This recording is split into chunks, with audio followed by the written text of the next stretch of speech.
सासू माँ बदल गई। कहानी उस घर की है जहाँ बहू और बेटी को एक माना जाता था, लेकिन फिर अरे शिखा बेटा, तू रसोई में क्यों घुसी रहती है? जा, रोटी मैं बना लूंगी। नहीं नहीं माँ जी, आप बैठिए, बस सारा खाना बन ही गया है। श्वेता को बोल देती हूँ, वो खाना लगा देगी सबका। सॉरी भाभी, मेरे पास वक्त नहीं है। माँ, मुझे पैसे देना, पार्लर जाना है।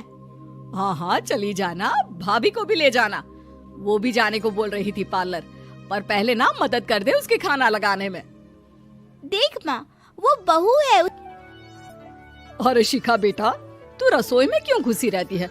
जा, रोटी मैं बना लूंगी। नहीं नहीं माँ जी, आप बैठिए, बस सारा खाना बन ही गया है। श्वेता को बोल देती हूँ, वो खाना लगा देगी सबका। सॉरी भाभी, मेरे पास वक्त नहीं है।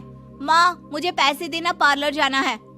हाँ हाँ चली जाना, भाभी को भी ले जाना। वो भी जाने को बोल रही थी पार्लर, पर पहले ना मदद कर दे उसके खाना लगाने में। देख माँ, वो बहू है, उसे बहू रहने देना। इतना सर पर मत चढ़ा भाभी को। श्वेता, ज्यादा मत बोला कर।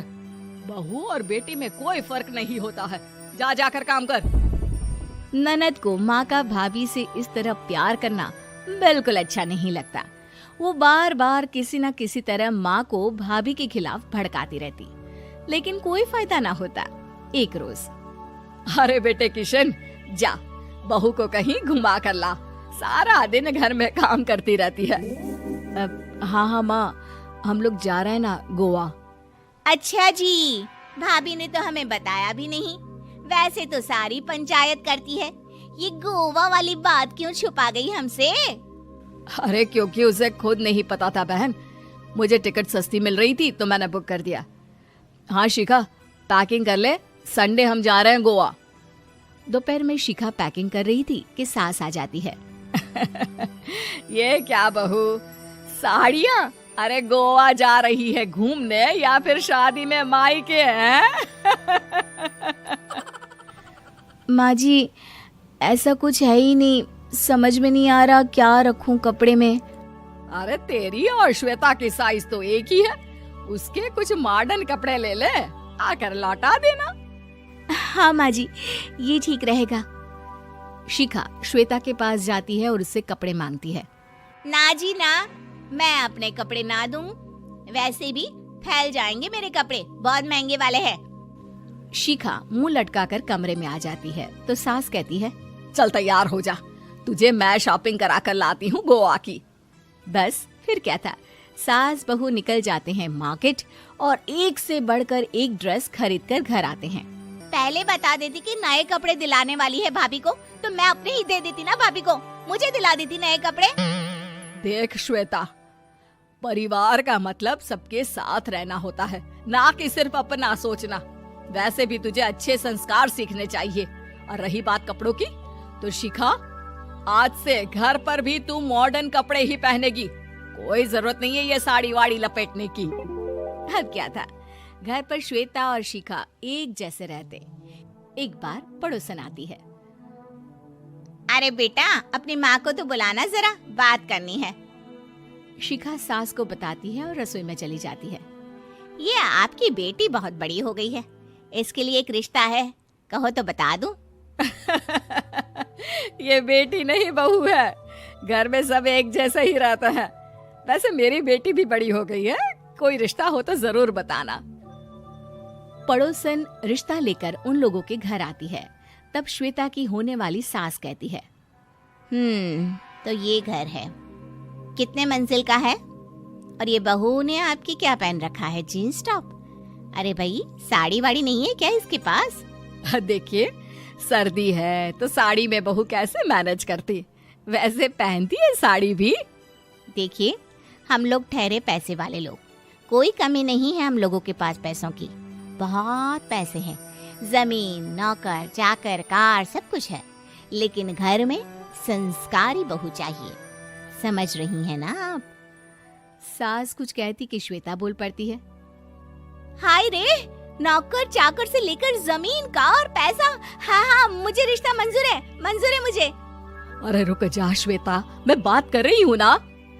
देखिए, हम लोगों के घर इतनी आजादी नहीं मिलेगी। अरे हाँ कर देना माँ, हाँ कर दे जल्दी से। सास क्या करती, बेटी की शादी ऐसे घर में कर देती है जहाँ ना उनके विचार मिलते हैं और ना ही आचार। शादी के बाद एक रोज फोन पर, श्वेता बेटा एक बार घर आ जा, बहुत दिल करता है तुझे देखने का। माँ वो घर पर बहुत काम होता है, कैसे आऊँ? बड़ा घर है लेकिन आने जाने वालों की लाइन ही लगी रहती है। बेटा मैं तो जानती थी उस घर का हाल, लेकिन तू ही नहीं मान रही थी। माँ देख, हर घर का यही हाल है। तेरी बेटी को यहाँ घूंघट हटाने की परमिशन नहीं है और एक तरफ भाभी स्कर्ट पहनकर घूम रही है। बेटा मुझे क्या पता था कि मेरी बेटी को ससुराल के नाम पर पिंजरा मिल जाएगा। अच्छा माँ फोन रखती हूँ, सास को गर्मा गर्म रोटी खिलानी है। तुम लोगों की तरह नहीं कि एक रोटी बनाओ एक सब्जी बनाओ फिर सारा दिन फ्री होकर घूमो। सास फोन तो रख देती है, लेकिन सोच में पड़ जाती है कि एक तरफ बेटी जिसे कोई आजादी नहीं, वहीं दूसरी तरफ बहू जिसे देखकर लगता ही नहीं कि उसकी शादी भी हुई है। अगले रोज, शिखा, अरे ओ शिखा। हाँ माँ क्या हुआ, कुछ चाहिए आपको? मैं जिम जा रही थी। जिम के कपड़ों में बहू को देखकर सास को घूंघट में अपनी बेटी का ख्याल आता है। देख बहू, घर में बहू की तरह रहा कर, इतने टाइट कपड़े पहनकर जिम जाना पसंद नहीं मुझे। जा जाकर रोटी बना। रोटी? माँ अभी तो शाम की 6 बजे हैं, इस वक्त रोटी? अब क्या मेरे खाने पीने पर भी पहरा है? अरे जब मर्जी तब मैं अपने घर में खा भी नहीं सकती क्या? बहू को अजीब लगता है। वो समझ नहीं पाती कि जो सास कल तक इतनी सपोर्टिव थी, उन्हें अचानक से क्या हो गया। वो किचन में जाती है, गरम रोटी के साथ 2 तरह की सब्जी, रायता, सलाद सब लेकर सास के पास आती है। माँ जी खाना।